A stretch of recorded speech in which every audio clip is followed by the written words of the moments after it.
వాకి బాధుల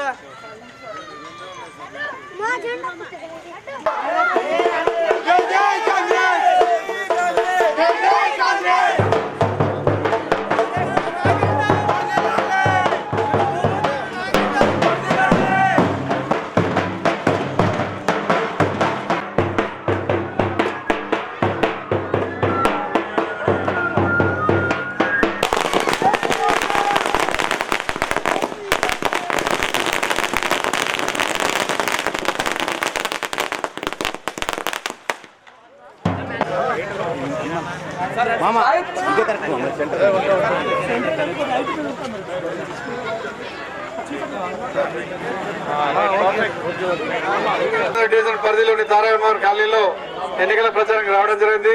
మన చేతి గుర్తు కొరకు వచ్చాము. హనుమాన్ గారి కోటేశ్వర అడగని కొరకు వచ్చాము. మరి ఈ కార్యక్రమాన్ని ఉద్దేశించి గ్రామ నాయకులు శ్రీనివాస్ రెడ్డి గారిని మాట్లాడాల్సిన కోరుతాం. రెడ్డి గారికి, మన బాగిరెడ్డి గారికి, హనుమాన్ గారికి అందరికీ స్వాగతం పలకండి. చప్పట్లతో మన గ్రామానికి వచ్చినందుకు గట్టిగా చప్పట్లు పెట్టాలి. సార్, మా సమస్యలు ఇంత ముందే మీకు చెప్పుకోవడం జరిగింది సార్. గత 7 సంవత్సరాల నుంచి ఫస్ట్లో మీరు మన గవర్నమెంట్ రాలేదు కాబట్టి మొన్న వచ్చినప్పుడు సార్ మీరు చెప్పారు ఈ పనులు చేస్తాను శ్రీనివాసరెడ్డి అని. సార్, మా ప్రజలకి ఏంటంటే అసలు నా మీద నమ్మకం పోయింది. వాళ్ళకి మీరు చేపిస్తారా లేదా అని. ఇప్పుడు కూడా అదే సార్, చేస్తారా లేదా అని ఒకటే మాట అంటున్నారు. మీరు ముందు పెట్టిన సమస్యలు సార్, ఇప్పుడు రోడ్డు చూపించాను కదా, ఆ రోడ్డు సార్ రోడ్డు వరకు ఉంది సార్. ఒకటి శ్మశాన వాటిక. ఈ కమిటీ వాళ్ళు చిన్నవి సార్ మా పనులకు. దయచేసి ఇప్పటికైనా మా ప్రజలకి, మీ ఓటర్స్ అందరికీ సార్ తప్పనిసరిగా త్వరలో ఈ సమస్య పూర్తి చేస్తానని మాకు మాట ఇవ్వాలి సార్. ఎప్పటి వరకు చేస్తారో చెప్పండి సార్. నన్ను అయితే 10 రోజులు నిలదీస్తున్నారు సార్. ఇల్లు దయచేసి మిమ్మల్ని బంపర్ మెజార్టీతో గెలిపించే బాధ్యత మాది సార్. వన్ సైడ్ సార్, మీ మాట మీద నేను కట్టుబడి నామినేషన్ కూడా వేయలేదు సార్. కానీ మా ప్రజలందరూ, గ్రామ ప్రజలందరూ నా మాటకు కట్టుబడి వన్ సైడ్ అయి నిలబడ్డారు సార్ వాళ్ళు. కానీ నేను నామినేషన్ కూడా వేయలేదు మీ మాటకు విలువ ఇచ్చి.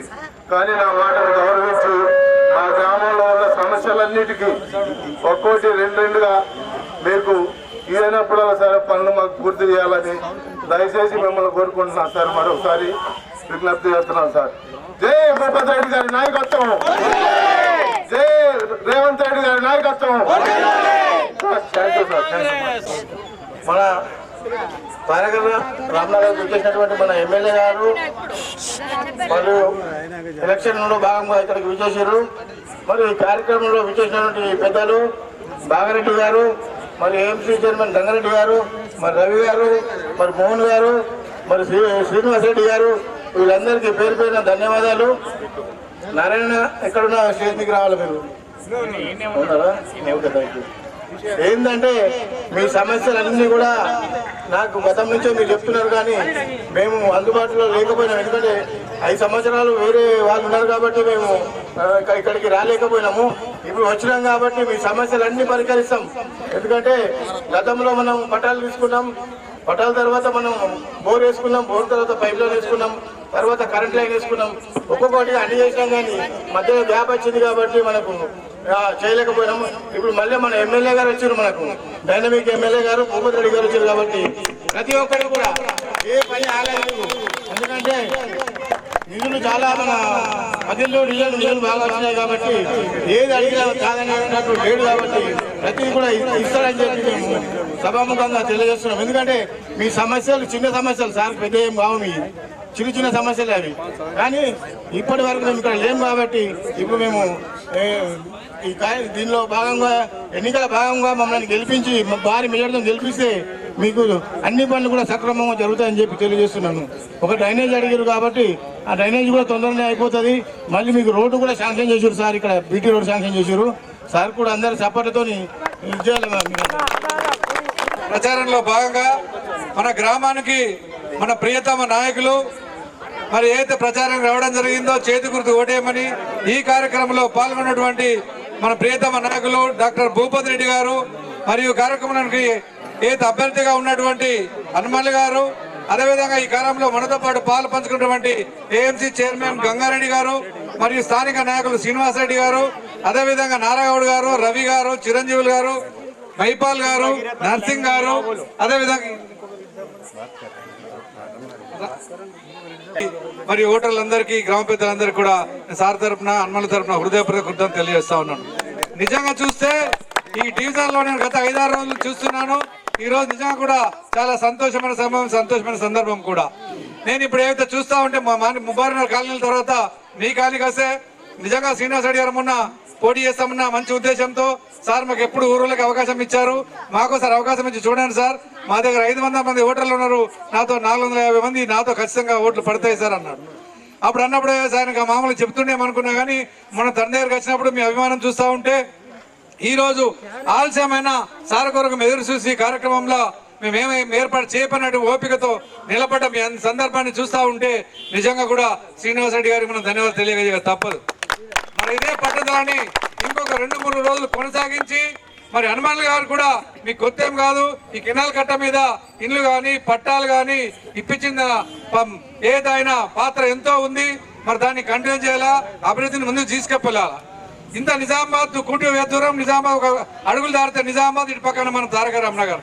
మరి ఈ కాలనీకి ఇంత దరిద్రంగా వెనుకబడి ఉన్నామంటే కారణం గత పాలకులే. మీరు పైన సందర్భంలో తెలుసా తేక ఒక టీఆర్ఎస్ కి కార్పొరేటర్ గెలిపిస్తే మరి అభివృద్ధి ఎలా ఉందో మీకు తెలుసు. అదే విధంగా బీజేపీ చూస్తూ ఉంటే ఇక్కడ మైనారిటీ సోదరులు కూడా చాలా మంది ఉన్నారు, దాదాపు 100 మంది ఓటర్లు ఉంటారు. అదే విధంగా మహారాష్ట్ర సెటిలర్స్ కూడా చాలా మంది ఉన్నారు. అదే విధంగా శ్రీనివాస్ రెడ్డి వారి ఫ్యామిలీ కానీ వారు కానీ దాదాపు కూడా అందరూ బయట నుంచి వచ్చి ఇక్కడ స్థిర శ్రీనివాసం ఏర్పరచుకున్న సందర్భం. మేము ఒకటే చెప్తా ఉన్నాం, మరి మీకు అభివృద్ధిలో గతంలో కూడా హనుమాన్ గారు ఎంతో సాయం చేసినట్టు జరిగింది. మరి ఇప్పుడు కూడా దాన్ని కొనసాగించాలంటే ఎమ్మెల్యే గారు ఎంతో ఉత్సాహంతో, చాలా నిరాడంబర జీవి, నిస్వార్థంగా కూడా ఏ మనిషి కూడా వచ్చినా ఎంత ఆనందంగా సంతోషంగా మాట్లాడతారు. అది శ్రీనివాసుడితో పాటు మన వచ్చిన అందరూ కూడా తెలిసి ఉంటుంది. నేను మీకు ఒకటే చెప్తా ఉన్నా, మన వెనుకబడిన ప్రాంతం గరీబోళం కాబట్టి మనకు ఎమ్మెల్యే గారితో కానీ మన కార్పొరేటర్తో కానీ ఎన్నో అవసరాలు ఉంటాయి. ఇండ్లు కానీ, కార్డులు కానీ, నీళ్లు కానీ, రోడ్లు కానీ, లైట్లు కానీ, ఇవన్నీ కూడా వెనుకబడిన ప్రాంతాన్ని అభివృద్ధి పోయడానికి ఈ మౌలిక సదుపాయాలు ఏర్పాటు చేసుకోవాలంటే మనకు నాయకత్వం కానీ, మంచి నాయకత్వం, లక్షల నాయకులు కానీ ఎన్నుకోవాల్సిన అవసరం ఎంతైనా ఉంది. మీరు అదృష్టవశాత్తు మంచి నాయకుడైన భూపతి రెడ్డి గారిని ఎన్నుకున్నారు. మరి ఆయన మీకు ఎంతో అభివృద్ధి చేస్తా ఉన్నాడు. మరి అదే విధంగా ఈ అభివృద్ధిని ముందుకు తీసుకెళ్లాలంటే మరి ఈ రోజు మీకు మధ్యవర్తిగా వాదోడుగా ఉండి కోఆర్డినేటర్ ఉండాల్సిన కార్పొరేటర్ గెలిపించుకోవాల్సిన అవసరం ఎంతో ఉంది. మీరు చూస్తా ఉన్నారు, మనం ఇల్లు కూడా ఇవ్వడం జరిగింది, పట్టాలు ఇవ్వడం జరిగింది, అదే విధంగా రేషన్ కార్డులు ఇవ్వడం జరిగింది. ఇప్పుడు అభివృద్ధిలో భాగంగా సార్ మొన్ననే మీకు వచ్చి ఒక ఫౌండేషన్స్ ఉండేసి దాదాపు 2 కోట్ల విలువ గల డబ్బులు ఇప్పుడు మన దగ్గర స్టాక్ గా ఉన్నాయి. ముఖ్యంగా ఈ ఊళ్ళో సార్ నాకు తెలిసిన కాడ కూడా మరుగుదొడ్ల అవసరం చాలా ఉంది, డ్రైన్లు అవసరం. మరి డ్రైన్లు చేసిన తర్వాత రోడ్లు చేస్తే వీళ్ళు మన జీవితకాలం గుర్తుంచుకుంటారు సార్. మరి దయచేసి వీళ్ళ కోరిక మేరకు ఈ మనకి అభివృద్ధి చేసిన వారికి ఎంతో చేస్తా ఉన్నాం. మరి వెనుకబడిన వారికి చేస్తే జీవితకాలం మరి గుర్తుంచుకుంటారు. ఇది చాలా వెనుకబడిన ప్రాంతం. నేను ఒకటే చెప్తా ఉన్నా, మైనారిటీ సోదరులు కానీ, మన సోదరులు కానీ ఏదో పార్టీ ఉందో ఈ రోజు 10 మంది ముబారక్ నుంచి పోటీ చేస్తా ఉన్నారు. దాంట్లో అత్యధికంగా ఓట్లు మన హనుమన్లకు వచ్చే అవకాశం ఉంది. మీకు తెలుసు, ప్రతి కులం నుంచి 3, 4 ఇట్లా 9 మంది వేరే కులాల నుంచి పోటీ చేస్తే హనుమాన్లు ఒకటి వాళ్ళ వర్గం నుంచి పోటీ చేస్తా ఉన్నారు. కాబట్టి వాళ్ళ వర్గంతో పాటు ఇతర కులాల నుంచి కూడా మన పార్టీ సంబంధించిన పార్టీ సాంప్రదాయం ఓట్లు కానీ, పార్టీ ఓట్లు కానీ ఆ గ్రామంలో ఎన్ని మనకు పడే అవకాశం ఉంది. దానికి సపోర్ట్ గా మీరు కాలేజీ నుంచి మీరు ఆయనకు మద్దతు ప్రకటించి మీరు ఎటు తిరిగినా ఏమని, ఎందుకంటే ఎదుటి పార్టీకి ఏం అనుభవం లేదు, మరి ఆయన స్థానికుడు కూడా కాదు, మరి ఆయన కోరిక ఒకటే ఉంది, డబ్బులు ఇచ్చి గెలుదామని. నేను మీకు చెప్తా ఉన్నాను, రాజకీయంలో ఎన్నికల్లో అన్ని దిక్కులో తిరిగినా మనం ఓటేసేది ప్రొద్దున మాత్రం మన చేతితో మనమే వేస్తాం. కాబట్టి దయచేసి మీరు మోసపోకుండా, మమ్మల్ని మోసపడకుండా ఖచ్చితంగా చేతు గుర్తు మీద ఓటేసి భూపతి రెడ్డి గారి నాయకత్వాన్ని బలపరిచి ఆయనకు సంపూర్ణ మద్దతు ప్రకటించి హనుమాన్ గారిని గెలిపించి దాన్ని కోరుతూ ఈ అవకాశం మీ అందరూ ధన్యవాదాలు తెలియజేసుకుంటాను. ఇప్పుడు మాకు రేషన్ కార్డులు 250 ఉన్నాయి సార్ ఈ ఊర్లో. కానీ రేషన్కి పోవాలంటే ముబారక్ నగర్ పోవాల్సి వస్తుంది సార్.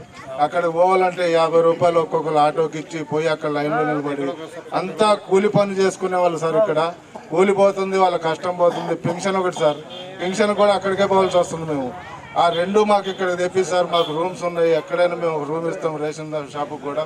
మాకు ఇక్కడే దయచేసి నెలలో 2 రోజులు మాకు ఇక్కడ ఇస్తే సరిపోతుంది సార్. మిమ్మల్ని ఇదే రిక్వెస్ట్ చేస్తున్నాం సార్. మరి సార్ తప్పకుండా ఈ 2 పనులు కూడా చేసి పెట్టాలని. దీనికైతే ఫండ్స్ అవసరం లేదు, ఏం అవసరం లేదు సార్. ఫ్రీగా మీరు చెప్తే అయిపోతుంది సార్. ఆ రేషన్ మాకు ఇక్కడ ఇప్పించగలరని మిమ్మల్ని కోరుకుంటున్నాం సార్. ఈరోజు మన తారక రామనగర్ మరి డివిజన్ 18లో మరి నగర మున్సిపాలిటీ ఎన్నికల సందర్భంగా మరి కాంగ్రెస్ పార్టీ అభ్యర్థిని హనుమాన్ గారిని గెలిపించాల్సిందిగా కోరడానికి మీ దగ్గరికి రావడం జరిగింది. అయితే మీకు అందరు కూడా తెలుసు, కాంగ్రెస్ పార్టీ అధికారంలోకి వచ్చి 2 సంవత్సరాలు అయింది. మరి గతంలో 10 సంవత్సరాలు టీఆర్ఎస్ ప్రభుత్వం అధికారంలో ఉన్నప్పుడు మరి ఈ ప్రాంతం ఎక్కడ కూడా డెవలప్మెంట్ కనబడలేదు. సరే, ముఖ్యంగా ఇంకా తారక రామనగర్లో నేను వాస్తవం ఒప్పుకోక తప్పదు, నేను వచ్చినాక కూడా కొంచెం అభివృద్ధి ముబారణ గ్రామంలో కాలనీలో జరిగింది, కానీ ఇక్కడ కూడా అనుకున్నంత జరగలేదు. అది చెప్పిపోవడానికే వచ్చినాను నేను. ఇవాళ మనకు 2 కోట్ల రూపాయలు ఇప్పుడు రెడీగా ఉన్నాయి. మొన్న 1 కోటి రూపాయలు మన ఫౌండేషన్ ఇచ్చినాం, ఇంకొక 1 కోటి రూపాయలు ఇప్పుడు మనకు టెండర్ పోయింది. ఈ 2 కోట్ల రూపాయలు తప్పకుండా ఇక్కడ తారక రామనగర్లో ఇంతకుముందు చెప్పినట్టు ఇప్పుడు కూడా చెప్పినట్టు ఇక్కడ ఒక కనెక్టింగ్ రోడ్ చెప్పారు. ఇప్పుడు మెయిన్ రోడ్కి వెళ్ళి మనకు కనెక్ట్ ఆ రోడ్ మీకు ఆ రోడ్ వేయించడము, తర్వాత మిగతా దగ్గర ఫస్ట్ డ్రైన్ చేయించిన తర్వాత మనకు బీటీ రోడ్ చేయించడం జరుగుతూ ఉంది. తప్పకుండా మీకు చేపిస్తాం. అది కాకుండా హనుమాన్ టెంపుల్ గురించి చెప్తా ఉన్నారు. మరి అది అసలు నేను ఇంకా అధికారులతో మాట్లాడాలి, మరి దాన్ని ఏ విధంగా చేయాలా, ఎందుకంటే ఇంజనీర్ చెప్పాలి, ఎండోమెంట్ డిపార్ట్మెంట్ వాళ్ళు చెప్పాలి. అది మరి టెంపుల్ మరి ఏ విధంగా మనం అభివృద్ధి పరచుకోవాలా, మరి విగ్రహాన్ని పైకి లేపాలంటున్నారు, పైన స్లాబ్ వేయాలంటా ఉన్నారు. అది మనము అధికారులు అడిగిన తర్వాత దాన్ని ఏం చేద్దామనేది తప్పకుండా అది కూడా చేద్దాం.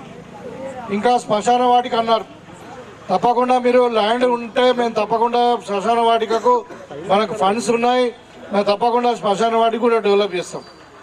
ఇంకా దర్గా దగ్గర ఒక కమ్యూనిటీ హాల్ అంటున్నారు, మన దగ్గర కూడా మహిళా భవన్ అంటా ఉన్నారు.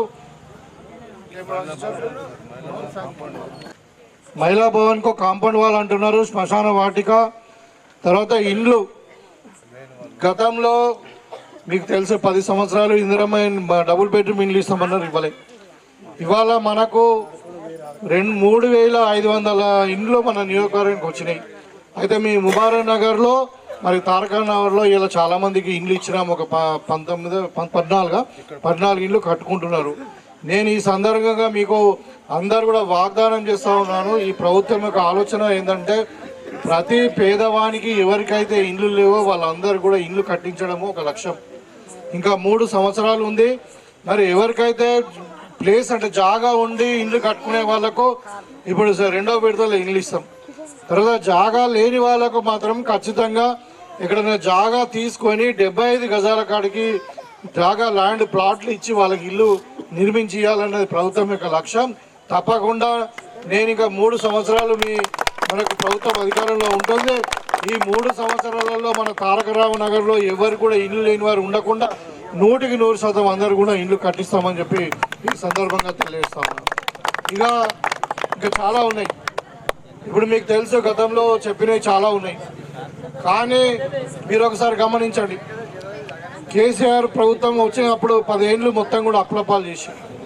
ఇవాళ తెలంగాణ ప్రభుత్వం దగ్గర అనుకున్న స్థాయిలో డబ్బులు లేకుండే. అయినా కానీ మనం ఆ రోజు ఎన్నికల్లో వాగ్దానం ఇచ్చినామని చెప్పి పెద్దలు ముఖ్యమంత్రి గారు, బట్టి విక్రమార్క గారు వీళ్ళందరూ కూడా మరి పైసా కూడబెట్టి మనం ఇచ్చిన మాట మీద ఉండాలని చెప్పి మీకు అందరు కూడా తెలిసి ఇక్కడ మా అక్క చెల్లెలు చాలామంది ఉన్నారు. మీకు ఉచితంగా ఆర్టీసీ బస్సు ప్రయాణం ఇస్తూ ఉన్నారు. అదేవిధంగా 200 యూనిట్ల కరెంటు మీకు ప్రతి ఇంటికి పేదవానికి కరెంటు ఫ్రీ ఇస్తూ ఉన్నాం. ఇవాళ ఇందిరమ్మ ఇండ్లు ఇస్తూ ఉన్నాం. అదేవిధంగా గతంలో ఏ పేదవానికి కూడా రేషన్ కార్డు ఇచ్చిన పాపన ఓలే. ఇవాళ అందరు కూడా రేషన్ కార్డులు ఇస్తున్నాం. ఆ రేషన్ కార్డులు కానీ ఇందిరమ్మ ఇండ్లు కూడా మరి పక్కాగా మహిళల పేరు మీద ఇస్తూ ఉన్నాం. మీకు తెలిసే కదా, రేషన్ కార్డు తీయండి, పాత రేషన్ కార్డులు ఇస్తే ఇంటి యజమాని ఎవరంటే భర్త పేరు ఉండేది. ఇవాళ ఇంటి యజమాని ఎవరంటే భార్య పేరు ఉంటుంది. భార్య అంటే ఆడవాళ్ళనే ఇంటి యజమాని చెయ్యాలి, వాళ్ళ చేతిలోనే మరి ఇల్లు భద్రంగా ఉంటుందనే ప్రభుత్వం ఆలోచన. అదేవిధంగా ఇందిరమ్మ ఇల్లు కూడా మహిళల పేరు మీద ఇస్తూ ఉన్నాం. ఇవాళ ముఖ్యంగా సన్న బియ్యం, గతంలో దొడ్డు బియ్యం ఇచ్చారు. మరి మీరందరూ కూడా తెలిసి ఎవరు కూడా తినే పరిస్థితి లేకుండే.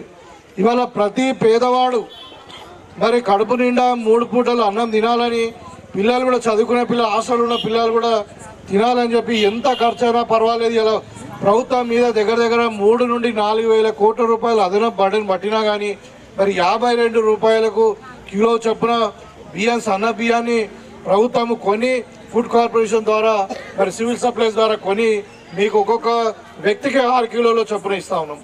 నెలకు 6 కిలోలు కుటుంబంలో ఎంతమంది అని ఉండని ఒక్కొక్క వ్యక్తికి ఎందుకు ఇస్తున్నాము? వాళ్ళు కూడా సన్న బియ్యం తినాలని చెప్పి. కాబట్టి మీరు గుర్తుపెట్టుకోండి, ఇవాళ ఈ చేతు గుర్తు పార్టీ మాత్రమే మీకు కడుపు నిండా అన్నం పెట్టగలుగుతుంది. మనం తినేది కూడా మనం చేత్తోనే తింటాం. కాబట్టి మీరు సన్న బియ్యం ఇచ్చి 3 పూటలు మీకు తిండి పెట్టేటువంటి పార్టీ కాంగ్రెస్ పార్టీ, పేదల గురించి ఆలోచించినటువంటి పార్టీ. ఇవాళ మహిళలకు ముఖ్యంగా నిన్న ముఖ్యమంత్రి గారు వచ్చారు, మన జిల్లాకు, మన కాన్స్టిట్యున్సీగా వచ్చారు. ఆయన నిన్న 200 కోట్ల రూపాయలు మహిళలకు 0 వడ్డీ రుణాలు ఇచ్చారు. ఇవాళ మీకు అందరు కూడా తెలుసు, వడ్డీ మాఫ్ అయింది. అందరు కూడా ఇవాళ మరి 0 వడ్డీ రుణాలతోని మహిళలందరినీ కూడా కోటీశ్వరులు చేయాలనే సంకల్పంతో ఈ ప్రభుత్వం పనిచేస్తూ ఉంది. ప్రతి సంవత్సరం 20,000 కోట్ల రూపాయలు బ్యాంకు నుండి తీసుకొని మరి 1 కోటి మంది మహిళలను కోటీశ్వరులు చేయాలి. మీ యొక్క వ్యాపారాలు విస్తరించాలి. మీరు ఏదో పాల వ్యాపారమో కోళ్ళ వ్యాపారమో పరిమితం కాకుండా మీరు ఇవాళ అవసరం ఉంటే పెట్రోల్ బంకులు పెట్టుకోవచ్చు, బస్సులు కొనుక్కొని ఆర్టీసీ వాళ్ళకి అద్దెకి ఇవ్వచ్చు, 70,000 రూపాయలు వస్తాయి. అదేవిధంగా మీరు గోడౌన్స్ కట్టుకోవచ్చు. అదేవిధంగా మీరు సోలార్ ప్లాంట్స్ అంటే సౌర విద్యుత్ ప్లాంట్స్ పెట్టుకోవచ్చు. మీకు ఏదంటే చేసుకోవచ్చు మీరు మహిళలందరూ కూడా. మరి ఇక్కడ వ్యవసాయదారులు కూడా కొంతమంది ఉన్నారు, వాళ్ళకు కూడా ఇలా మనము బోనస్ ఇస్తూ ఉన్నాము, కరెంట్ 24 గంటలు ఇస్తూ ఉన్నాము. చదువుకున్న పిల్లలకు మనము 70,000 మందికి ఉద్యోగాలు ఇచ్చాము 2 సంవత్సరాలని. నేను చెప్తున్నా ఏంటంటే ఇవాళ ఒక మార్పు కనబడుతూ ఉంది. గతంలో 10 ఏళ్ళు మొత్తం ఒక రాజరిక పాలన, ఒక కుటుంబ పాలన, మరి ఒక అవినీతి పాలన జరిగింది. ఇవాళ రేవంత్ రెడ్డి గారి నాయకత్వంలో మరి ఇందిరమ్మ రాజ్యం ప్రజాపాలన నిజంగా వచ్చింది. ఇవాళ ప్రజాస్వామ్యం వెలువరిస్తూ ఉంది. ఎక్కడ కూడా కొట్లాటలు మరి దొంగ కేసులు కానీ హరాస్మెంట్ కానీ లేదు. ఇక్కడ ప్రశాంతంగా ఉంది ఇవాళ. కాబట్టి మీకు అందరూ కూడా ఒక మార్పు కనబడుతూ ఉంది. విచ్ఛిన్నమైనటువంటి తెలంగాణ ఇలా వికాసం వైపు, ఇలా పునర్నిర్మాణం వైపు చేస్తూ ఉంది. కాబట్టి మన రాష్ట్రం అభివృద్ధి చెందాలి. అదేవిధంగా ముఖ్యమంత్రి గారిని చెప్పారు క్లియర్గా. ఇలా ఏంటంటే మన నిజామాబాద్ ఈ 18 డివిజనే కాకుండా మరి మొత్తం నిజామాబాద్ టౌన్ కూడా మనం అభివృద్ధి చేయాల్సిన అవసరం ఉంది. మరి అభివృద్ధి చేయాలనంటే ఇక్కడ మన కార్పొరేటర్ మనవాడు ఉండాలి. మన కార్పొరేటర్ ద్వారా మరి ఇండైరెక్ట్గా మన మేయర్ మనవాడు ఉండాలి. ఎందుకంటే ప్రభుత్వం మనది ఉంది ఇక్కడ రాష్ట్రంలో. కాబట్టి మరి ఇలా నిజామాబాద్ స్మార్ట్ సిటీగా కాలేదు. కరీంనగర్ అయింది, వరంగల్ అయింది, ఖమ్మం అయింది. మరి నిజామాబాద్కి ఏం తక్కువ ఉంది? ఇవాళ ఒక 70 సంవత్సరాల కింద ఇది ఒక మున్సిపాలిటీ. ఇది ఇలా 5 లక్షల పైన జనాభా ఉన్నటువంటి ప్రాంతం. మరి కరీంనగర్ ఎట్లా స్మార్ట్ సిటీ అవుతుంది, మన నిజామాబాద్ ఎందుకు కాదు అంటే ఇక్కడ ఎవరున్నారు? ఇక్కడ ఒక బీజేపీ ఎంపీ ఉన్నాడు. స్మార్ట్ సిటీ ఎవరు చేయాలా? బీజేపీ కేంద్ర ప్రభుత్వం చేయాలా. మరి నా 6-7 ఏళ్ళు అయింది, ఏం చేస్తున్నాడు? ఎక్కడైనా 1 రూపాయి అన్న తెచ్చిండా? నిన్న కాక మొన్న, నేను గతం గురించి కాదు, మొన్న 3 రోజుల కింద కేంద్ర ప్రభుత్వం బడ్జెట్ పెట్టింది. మన నిజామాబాద్కి ఏమైనా ఒక చిల్లి గవ్వని వచ్చిందా? ఇవాళ వీళ్ళు ఏం చేస్తూ ఉన్నారు? మనం కట్టిన ట్యాక్సులు తీసుకొని పోయి మన కేంద్రానికి పంపిస్తే అక్కడ ఉత్తరప్రదేశ్, బీహార్ వాళ్ళకు డబ్బులు ఇస్తూ ఉన్నారు. మన డబ్బులు మనకి ఇవ్వకుండా మనకు 42 పైసలు మనకి ఇస్తూ ఉన్నారు, 58 పైసలు మన వేరే రాష్ట్రాలకు పంపిస్తూ ఉన్నారు, దక్షిణాది రాష్ట్రాలలో. మనం ఏం అడుగుతున్నాం? ఇలా మోడీ జేబులోకి వెళ్ళి పైసలు అడుగుతున్నామా? అమిత్ షా జేబులోకి వెళ్ళి పైసలు అడుగుతున్నామా? అరవింద్ జేబులోకి వెళ్ళి పైసలు అడుగుతున్నామా? మనం కట్టిన ట్యాక్సులు మనకి ఇవ్వమని అడుగుతా ఉన్నాం. ఇలా తెలంగాణను మొత్తం నెగ్లెక్ట్ చేస్తూ ఉన్నారు, వివక్ష చూపిస్తూ ఉన్నారు. మరి దాని కొరకైనా బీజేపీకి ఓటేసింది. ఇవాళ రాముడి గురించి మన గుజరాత్ వాళ్ళు చెప్పాలనా? రాముడి గురించి మనకు తెలియదా? మన తల్లి మనం పుట్టిందే హిందూ మతంలో, మనకు తెలియదా? మన రోజు తెల్లాలేసే దేవుని మొక్కుని బొట్టు పెట్టుకొని బయటకు పోతాం కదా. మరి హిందూ మతం గురించి మనం చెప్తారంట. ఇది కూడా గుజరాత్ వాడు చెప్తాడు, మనం వినాలి. కాబట్టి ఇలా మరి మతం పేరు మీద కాదు మనం ఓట్లు అడిగేది, ఇలా అభివృద్ధి పేరు మీద అడుగుతా ఉన్నాం. ఇలా సంక్షేమం పరంగా నేను చెప్పాను. ఇప్పుడు ఇక్కడ మీరు బీజేపీ రాష్ట్రాలు 15 రాష్ట్రాలు ఉన్నాయి, 29 రాష్ట్రాలు మన దేశంలో. 15 రాష్ట్రాలలో ఎక్కడైనా సన్న బియ్యం ఇస్తున్నారేమో అడగండి. ఎక్కడైనా ఆర్టీసీ ఉచిత ఇస్తున్నారేమో, ప్రయాణం ఇస్తున్నారేమో అడగండి. 200 యూనిట్ల కరెంటు ఫ్రీ ఇస్తున్నారేమో అడగండి. మరి రైతులకు ఎక్కడైనా బోనస్ ఇస్తున్నారేమో అడగండి. ఎక్కడైనా సన్న బియ్యం ఇస్తున్నారని అడగండి. మరి చెయ్యరు. వాళ్ళకి ఎంతకు మతాల మధ్యన చిచ్చు పెట్టాలి, ఎంతకు ఓట్లు దండుకోలే మతం పేరు మీద తప్పితే మరి వాళ్ళు మీ బతుకులు బాగుపడాల. పేదోళ్ళ పార్టీ కాంగ్రెస్ పార్టీ. కాబట్టి ఇవాళ మీకు అందరు కూడా సంక్షేమ ఫలాలు అందాలన్నా, మరి అభివృద్ధి కావాలనంటే కాంగ్రెస్ పార్టీతోనే సాధ్యమవుతుంది. ఇవాళ నిన్న ముఖ్యమంత్రి గారు వచ్చినప్పుడు మన నిజామాబాద్ టౌన్ను అభివృద్ధి చేయడానికి కావాల్సిన ప్రణాళికలు అన్నీ కూడా మేము సమర్పించాం. మనకు ఒక పెద్ద ఔటర్ రింగ్ రోడ్ అడిగాం, దీన్ని స్మార్ట్ సిటీగా చేయమని చెప్పి కేంద్ర ప్రభుత్వం ప్రపోజల్ పంపించమని అడిగాం. మనకు ఒక కొత్త బస్ స్టాండ్, మళ్ళీ తర్వాత కొత్తగా ఒకటి పార్కు, పెద్ద పిల్లలు కానీ పెద్ద మనుషులు అక్కడ విశ్రాంతి తీసుకోవడానికి కానీ సేద తీర్చడానికి, మరి పిల్లలు ఆడుకోవడానికి ఒక పెద్ద స్పోర్ట్స్ కాంప్లెక్స్ మనకు అది కూడా ఈ విధంగా మన నిజామాబాద్ అభివృద్ధి చెందిన నిజామాబాద్గా చెందాలి. మనం మురికి కుప్పంలా తయారైంది, మీకు అందరు కూడా తెలుసు. 10 సంవత్సరాల నుండి ఏం లేదు. ఇవాళ బీజేపీ ఎమ్మెల్యే ఉన్నాడు, బీజేపీ ఎంపీ ఉన్నాడు ఇక్కడ నిజామాబాద్ అర్బన్ మట్టుకు. మరి అక్కడ ఏమైనా అవుతుందా అభివృద్ధి? ఏం లేదు. కాబట్టి ఇవాళ మన స్థానికంగా ఉన్నటువంటి కార్పొరేట్ స్థానిక ఎన్నికలు ఇవి, ఎంపీ ఎన్నికలు కావు. కాబట్టి మనకు ఇక్కడ ప్రభుత్వం ఏ పార్టీ ఉందో, మరి ఎమ్మెల్యే ఏ పార్టీ వాడు ఉన్నాడో, మరి అక్కడే అదే కార్పొరేషను మనం ఇక్కడ నిర్ణయించుకుంటే మనకు పనులు తొందరగా అవుతాయి. మీరు ఇక్కడ అడిగారు, ఇప్పుడు రేషన్ షాప్ కావాలన్నారు. తప్పకుండా ఒక 2 రోజులు ఇక్కడ రేషన్ షాప్ పెట్టిస్తాం. ఇంకా వేరే ఏమన్నారు, పెన్షన్లు అంటే ఇంకా మరి అది మాట్లాడతాను, నేను అధికారులతో మాట్లాడతాను. మరి అది ఎట్లా ఉంటుంది సిస్టమ్ అనేది. కానీ మరి రేషన్ కార్డు మాత్రం తప్పకుండా, మన ఈ రేషన్ బియ్యం మాత్రం ఇక్కడ తప్పకుండా ఇప్పిస్తాం. ఇక్కడ డ్రైన్స్ కట్టిపిస్తాం, రోడ్స్ వేపిస్తాం. కొద్దిగా ఆలస్యమైంది వాస్తవమే, కానీ ఇవాళ మన దగ్గర ఇప్పుడు మన డివిజన్లో ఇప్పుడు 2 కోట్ల రూపాయలు ఉన్నాయి. దాంట్లో నుండి తప్పకుండా ఇక్కడ పెడతాం. ఇంకా మనకి ఇంకా ఈ ప్రాంతాన్ని అభివృద్ధి చేయడానికి పెద్ద ఎత్తున ప్రణాళికలు కూడా వేసి మరి ఒక 60 కోట్ల రూపాయల ప్రపోజల్ కూడా ప్రభుత్వం దగ్గర పంపించాం. ఈ విలీన గ్రామాలకు అన్యాయం జరుగుతుందని చెప్పి మరి ముఖ్యమంత్రి గారు సానుకూలంగా ఉన్నారు.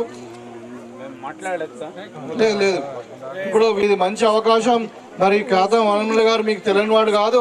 అదర్ పార్టీలో మరి బీజేపీకి చెందిన వ్యక్తి, ఆయన ఒక వ్యాపారవేత్త. మరి ఆయన అందుబాటులో ఉండడు. తెల్లారి గెలిచినా కానీ వ్యాపారం చేసుకుంటాడు, కానీ ఇంకా మీకేం చేయడు. కాబట్టి నేను కోరుకున్నది ఒకటే, మీకు 11వ తారీఖు నాడు మరి ఎన్నిక ఉంది. మీరు అందరూ కూడా 7 గంటలకే పొద్దున మరి పోలింగ్ బూత్కి వచ్చి ఎన్ని పనులున్నా కానీ మరి చేతు గుర్తుకు ఓటేసి హనుమలు గారిని భారీ మెజార్టీతో గెలిపియండి. తప్పకుండా ఈ ప్రాంతాన్ని అభివృద్ధి చేస్తాం. హనుమన్లు కూడా ఒక అభివృద్ధే కాదు, మీ ప్రతిదానికి మీకు మంచి చెడు దేనికైనా కానీ తప్పకుండా మీకు 24 గంటలు అందుబాటులో ఉంటాడు. మళ్ళీ మీ స్థానికంగా ఇక్కడ శ్రీధర్ రెడ్డి గారు ఉన్నారు, పెద్దలు శ్రీనివాస్ రెడ్డి గారు ఉన్నారు. నిజంగానే నేను చాలా గౌరవం ఉంది శ్రీనివాస్ రెడ్డి గారు అంటే. ఎందుకంటే మొన్న వచ్చేడు నేను కూడా మరి మా ప్రాంతం నిజంగానే వెనుకబడ్డ సార్, మరి పట్టించుకుంటలేరు.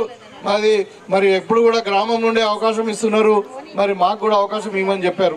నేను గ్రామస్తులతో మాట్లాడితే వాళ్ళేమో మరి హనుమల్ గారు కావాలని కోరుకున్నారు. కాబట్టి శ్రీనివాస్ రెడ్డి గారికి చెప్పాను, ఈసారి ఒకసారి మన్నించండి. ఎందుకంటే మనం ఖచ్చితంగా మనం కార్పొరేషన్ గెలవాలి. మరి మీకు ఇబ్బంది అయినప్పటికీ కొంచెం మానుకోండి అంటే నా మీద గౌరవంతో తను నామినేషన్ ఇవ్వకుండా ఇలా హనుమల్ గారికి సపోర్ట్ చేస్తూ ఉన్నాడు. మరి ఆయన పెద్దరికైనా కాపాడుకున్నాడు. తప్పకుండా ఆయన కోరుకున్నటువంటి అభివృద్ధి ఫలాలు ఇక్కడ తప్పకుండా చెందుతాయని చెప్పి ఇక్కడ హనుమలు గెలిచిన తర్వాత మళ్ళీ ఇక్కడికి వస్తాడు. వచ్చిన తర్వాత నేను ఇప్పుడే చెప్పాను, ఆ కనెక్టింగ్ రోడ్డు ఇవన్నీ కూడా బీటీ రోడ్ కానీ డ్రైనేజీలు మొదలు వేయమంటున్నారు. డ్రైనేజీలు మొదలేసాం. టెంపుల్ విషయం మాత్రం తప్పకుండా అదొకసారి పరిశీలించాలి. అది నాకు కూడా కరెక్ట్ ఐడియా లేదు దాని గురించి చెప్పడానికి.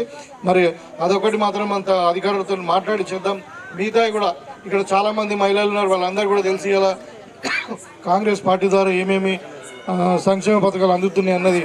కాబట్టి మాటలు చెప్పేవాళ్ళు కాదు, పని చేసే వాళ్ళకు మీరు ఓటు వేసి ఆదరించండి చెప్పి కోరుకుంటూ మీ దగ్గర సెలవు తీసుకుంటాం.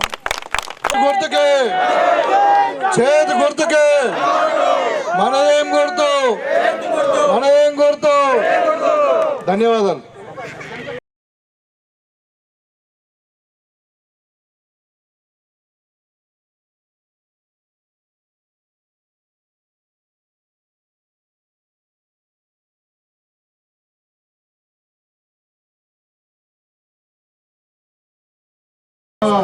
ట్యాంకు శాంక్షన్ అయింది, వర్క్స్ నడుస్తూ ఉన్నాయి. మీకు త్వరలోనే ప్రతి వ్యక్తికి 150 లీటర్ల చొప్పున మంచినీళ్ళు కూడా ఇంటింటికి వ్యక్తికి 150 లీటర్లు డైలీ అసలు వేస్తారు. నేను దగ్గర మీకు నీళ్ళు ఒక 1 ఇయర్లో వస్తాయి.